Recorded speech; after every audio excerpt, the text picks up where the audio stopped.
নমস্কার, জয় মা। সকলকে স্বাগত জানাই। আমি শ্রী দীপ্তিস্বরানন্দ আপনাদের কাছে চলে এসেছি ব্যবসায় বৃদ্ধি টোটকা নিয়ে। ব্যবসা মন্দা যাচ্ছে, কোনোভাবেই আপনি ব্যবসায় উন্নতি করতে পারছেন না, চিন্তা কিসের? আছি তো। আমরা আপনাকে আপনার ব্যবসার উন্নতি করার পদ্ধতি বলব, আধ্যাত্মিক পথে এবং তন্ত্রের মাধ্যমে। তন্ত্র হচ্ছে সদা জাগ্রত এবং অদৃশ্য হল সত্য। মন্ত্রের প্রভাবে কিন্তু অনেক বড় বড় ঘটনা কিন্তু কন্ট্রোল করা যায়। যেমন আপনি ব্যবসা করছেন কোনো একটি স্থানে, কিন্তু কি হচ্ছে, আপনার পাশের দোকানে অনেক বিক্রি হচ্ছে কিন্তু আপনার দোকানে হচ্ছে না। অনেক ক্ষেত্রে হয় তার উল্টোটা, আপনার দোকানে বিক্রি হতো কিন্তু আপনার কাস্টমার কোনোভাবে পাশের দোকানে চলে গেছে, কোনোভাবে আর আপনার দিকে আসছে না। তো কেন আপনার দিকে আর আসছে না? কেন আপনার কাস্টমার আপনার কাছে এসে আপনার দোকান থেকে কোনো জিনিসপত্র কিনছে না, পাশের দোকানে চলে গেছে? হয়তো সেই দোকানে আপনার দোকানের যে জিনিস আছে তার থেকেও কিন্তু নিম্নমানের জিনিস তার দোকানে, এবং দামটাও বেশি, কিন্তু আপনার স্ট্যান্ডার্ড কোয়ালিটির যে জিনিস, তবুও আপনার সেই জিনিস বিক্রি হচ্ছে না। কেন? মাছির মতন কিন্তু ঘিরে রেখেছে তাকে, কিন্তু আপনার দোকানে একটি মাছিও আসছে না। উপরন্ত আপনার ফিক্সড যে কাস্টমার, সেও কিন্তু চলে গেছে। কি কারণে? কুনজর আছে, তন্ত্র প্রয়োগ হয়নি তো আপনার দোকানে, তারা কিছু করে রাখেনি তো? এটা কিন্তু বিচার করতে হবে, এটা বিচার্য ব্যাপার। এরকম কিন্তু হয়েই থাকে। আমার কাছে প্রায় আসে যে আমার দোকানে বেচাকিনি হচ্ছে না, পাশের দোকানে প্রচুর বেচাকিনি হচ্ছে। এইটুকানিতে থাকলো একরকম, তার মধ্যে কিন্তু মহাজনদের প্রেশার। তখন কি করবেন? এই সমস্ত কিছু একসঙ্গে ঘটছে, কারণ আপনাকে আগে জানতে হবে আপনাকে কেউ কিছু করেনি তো। এরকম যদি কিছু করে থাকে তাহলে আপনাকে কিন্তু তার পদক্ষেপ নিতে হবে। এরকম কিছু কি করে থাকে? Black magic. যদি আপনার খরিদ্দারকে আকর্ষণ করে তার দিকে টেনে নেয়, যদি খরিদ্দারকে আকর্ষণ করে তার দিকে টেনে নেয়, এমন কোনো বস্তু তার কাছে আছে যেখানে আপনার খরিদ্দার চলে যাচ্ছে এবং বাজারে আসা কিংবা ওই রাস্তা দিয়ে যাওয়া লোকেরা শুধু তার দোকানের দিকে কিন্তু তাদের নজরটা পড়ছে। এটা আপনাকে খেয়াল করতে হবে। আমার কাছে এরকম এসেছিল যে মহাজন তাগিদা দিচ্ছে, আবার আমার দোকানে কোনো লোক আসছে না, তার দোকানের লোক আমি মাল পুছে যাচ্ছে, ফেলে দিচ্ছি। সেই সময় আমি তার কথাটা শুনলাম, গড়িয়া থেকে এসেছিল, তার কথাটা শুনলাম, শুনে তাকে আমি ক্রিয়া করে দিই। বিপরীত প্রত্যঙ্গীরা, অর্থাৎ তার ব্যবসা বন্ধন ক্রিয়া করে রেখেছিল, ব্যবসাটাকে পুরোপুরি বেঁধে দিয়েছিল।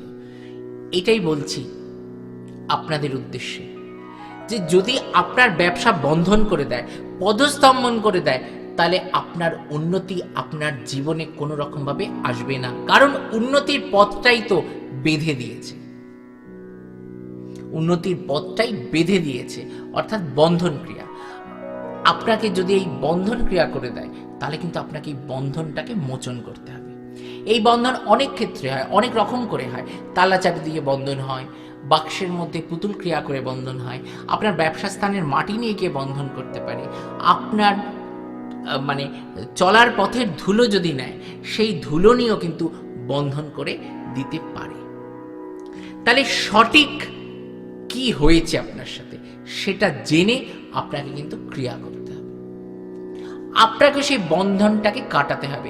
আপনাকে যদি মায়াজাল, ইন্দ্রজাল দিয়ে যদি বেঁধে রাখে, তাহলে তো আপনি কোন রকম ভাবে বেরোতেই পারবেন না এই মায়াজাল থেকে। তাহলে এই জাল আগে কাটাতে হবে। তন্ত্রবিদ্যা অনেক রকম ভাবে হয়, অনেক কিছু দিয়ে করা যায়। আপনার ব্যবসাতে স্তম্ভন করলো, যদি মায়া জালের মধ্যে দিয়ে যদি আপনার ব্যবসাটাকে বেঁধে দেয়, আপনি সেই জাল ছিঁড়তেও পারবেন না, বেরোতেও পারবেন না, আস্তে আস্তে আস্তে কিন্তু আপনি নিচের দিকে নেমে যাবেন। একসময় হাল ছেড়ে দিয়ে আপনাকে কিন্তু সেই ব্যবসা বন্ধ করতে হবে। তাহলে সেই ব্যবসা বন্ধ হয়ে গেলে কিন্তু শত্রুপক্ষের জয় হয়ে গেল, আর আপনি দেনাগ্রস্ত হয়ে গেলেন, এমনকি চারিদিক থেকে ঋণগ্রস্ত হয়ে পরে অন্যের কাছে গিয়ে কাজ করতে হবে। না পারবেন দেনা ভালো করে শোধ করতে, না পারবেন নিজের জীবনটাকে ভালো করে চালনা করতে। তাহলে আপনাকে কি করতে হবে? এই সমস্ত ব্যাপার যদি আমার কাছে আসে, আমি তাদের সবার আগে বিচার করে বিপরীত প্রত্যঙ্গিরাটা করি।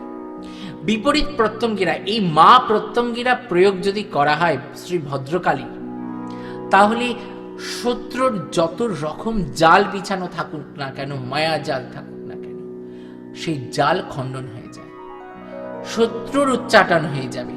তো আপনাকে যা করেছে সেটা তার দিকে রিটার্ন চলে যাবে, আপনাকে যা করা হয়েছে তার কাছে সেটা ব্যাক করে যাবে। এই বিপরীত প্রত্যঙ্গিরা প্রয়োগে শত্রুর কালা জাদু থাকুক, বন্ধন ক্রিয়া থাকুক, উচ্চাটন থাকুক, আপনার সাথে যা করে থাকুক সেটা কেটে যাবে। তারপরে ব্যবসা বৃদ্ধির জন্য দুর্গা সপ্তশতী এবং ধনদা প্রয়োগ, এইগুলো সম্পুটিত করে বিভিন্নভাবে কিন্তু প্রয়োগ আছে, সেগুলো প্রয়োগ করতে হবে। কারণ আপনাকে তো আমি কাটালাম, আপনার যে দোষটা হয়েছে সেটা আমি খণ্ডন করলাম, কিন্তু আপনি যে কুয়োতে পড়ে গেছেন সেই কুয়ো থেকে আমি তুলব কেমন করে? তোলার জন্যেই মা ভগবতীর আশ্রয় নিতে হবে, শরণাগত হতে হবে তার কাছে। তার শরণাপন্ন হলে, আপনি যদি তার শরণাপন্ন হন, তিনি কৃপা করে কিন্তু বর দেবে। সেই তার কৃপাতেই কিন্তু আপনি আবার আগের জায়গা ফিরে পাবেন। দুর্গা সপ্তশতী প্রয়োগে শুধু আগের জায়গা ফিরবে না, আপনি যতদূর এসে থমকে গেছিলেন তার থেকে আবার শুরু হবে। এই হচ্ছে আমাদের সনাতনী হিন্দু শাস্ত্র। সনাতনী হিন্দু শাস্ত্রে অনেক কিছু কিন্তু আমাদের সম্পদ আছে, আমরা যদি সঠিকভাবে প্রয়োগ করি তাহলে কিন্তু অনেক ফল পাবো।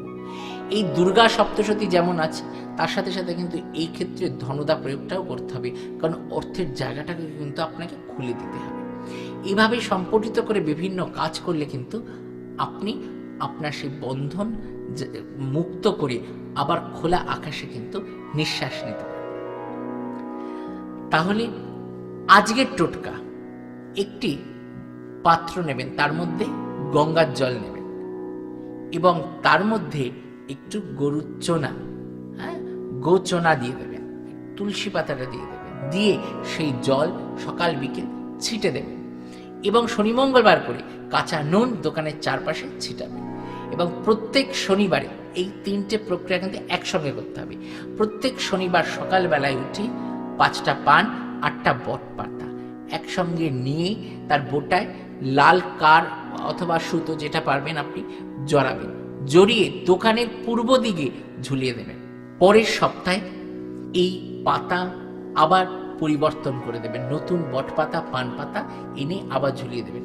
দেখবেন আপনার বন্ধ ব্যবসা আবার খুলে গেছে, চারিদিক থেকে আবার লোকজন আসছে, আবার ব্যবসা রানিং হয়ে গেছে, শত্রু আর আপনাকে কিছু করতেই পারছে না। এটা করুন, দেখবেন আপনি অনেক উপকৃত হবেন। আজ এই পর্যন্ত, আবার দেখা হবে। ভালো থাকবেন। নমস্কার। জয় মা।